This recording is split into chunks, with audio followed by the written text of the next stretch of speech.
ಅರಸರುಗಳ 2ನೆಯ ಗ್ರಂಥ ಅಧ್ಯಾಯ 6.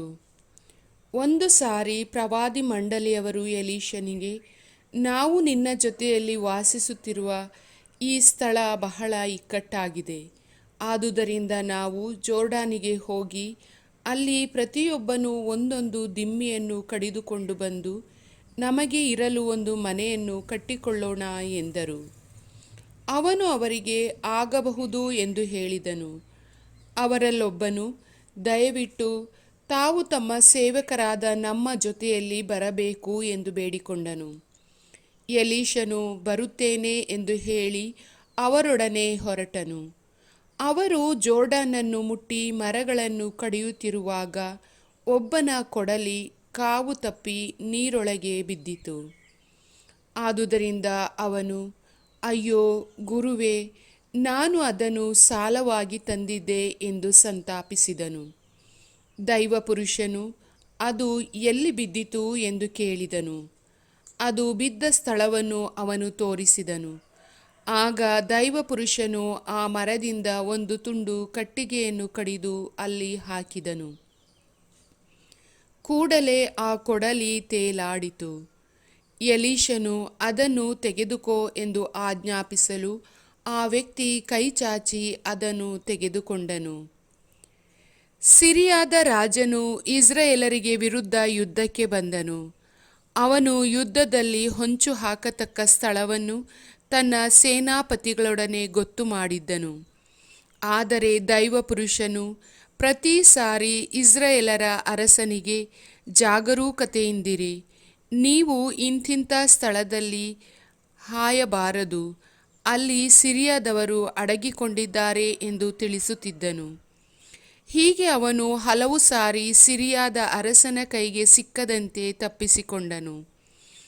ಈ ಕಾರಣ ಸಿರಿಯಾದ ಅರಸನು ಕಳವಳಗೊಂಡು ತನ್ನ ಸೇನಾಪತಿಗಳನ್ನು ಕರೆದು, ನಮ್ಮವರಲ್ಲಿ ಇಸ್ರಾಯೇಲರ ಅರಸನ ಪಕ್ಷದವರು ಯಾರೋ ಇದ್ದಾರೆ, ನನಗೆ ನೀವು ಯಾರು ತಿಳಿಸುವುದಿಲ್ಲವೇ ಎಂದು ಕೇಳಿದನು.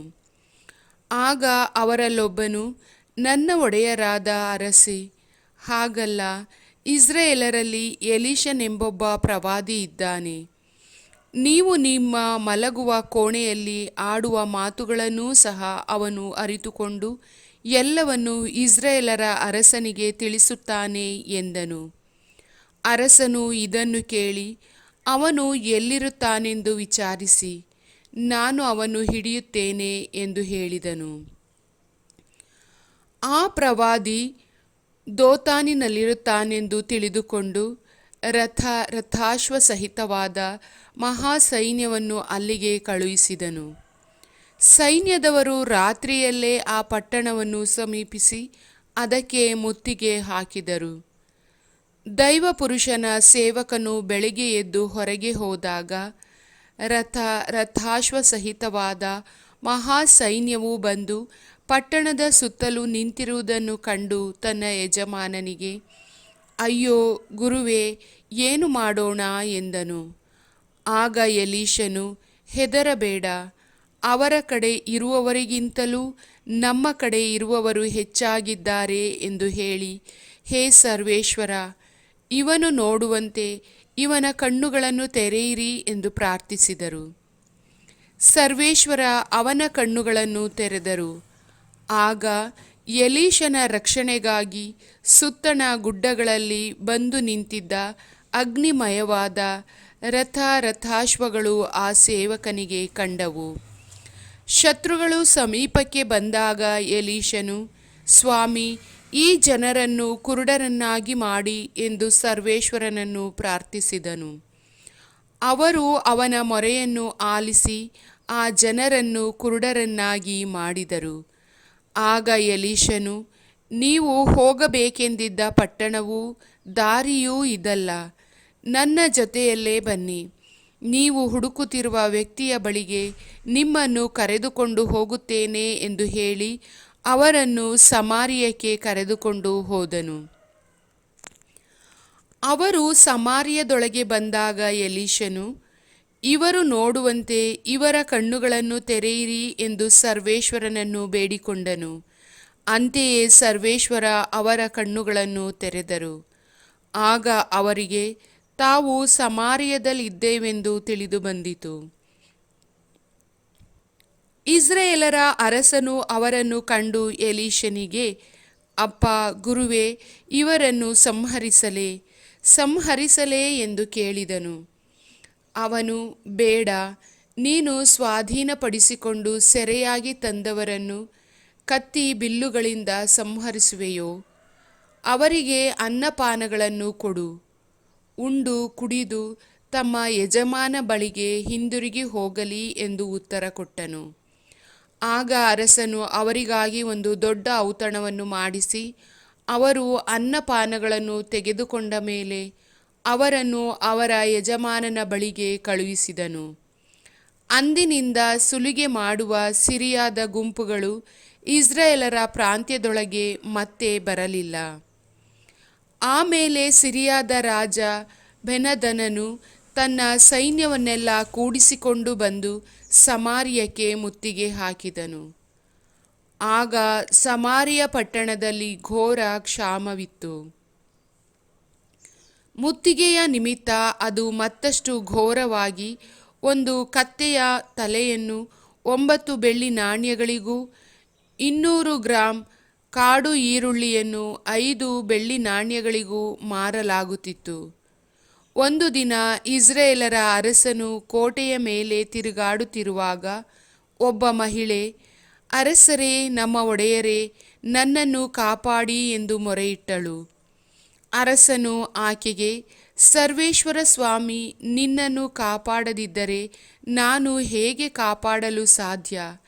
ಕಣದಲ್ಲಾಗಲಿ ದ್ರಾಕ್ಷಿ ಆಲೆಯಲ್ಲಾಗಲಿ ಏನಾದರೂ ಇದೆಯೇ ಎಂದು ಕೇಳಿ, ನಿನಗಿರುವ ದುಃಖ ಯಾವುದು ಎಂದನು.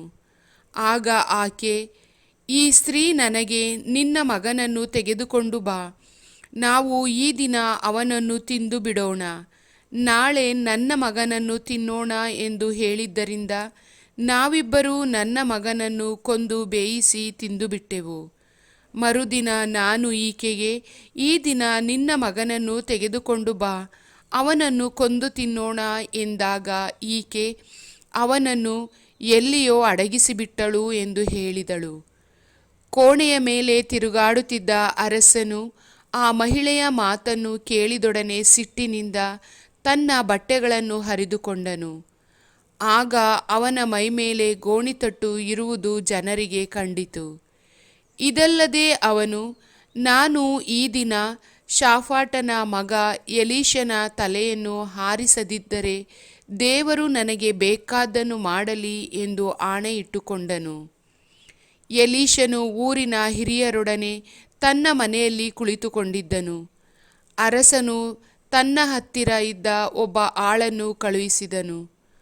ಅವನು ಇನ್ನೂ ದೂರದಲ್ಲಿರುವಾಗಲೇ ಎಲೀಷನು ಹಿರಿಯರಿಗೆ, ನೋಡಿ, ಆ ಕೊಲೆಗಾರನ ಮಗನು ನನ್ನ ತಲೆಯನ್ನು ಹಾರಿಸುವುದಕ್ಕೆ ಆಳನ್ನು ಕಳುಹಿಸಿದ್ದಾನೆ.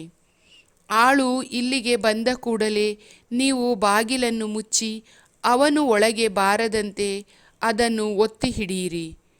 ಅವನ ಹಿಂದೆಯೇ ಬರುತ್ತಿರುವ ಅವನೊಡೆಯನ ಕಾಲು ಸಪ್ಪಳ ಕೇಳಿಸುತ್ತಿದೆಯಲ್ಲವೇ ಎಂದು ಹೇಳಿದನು.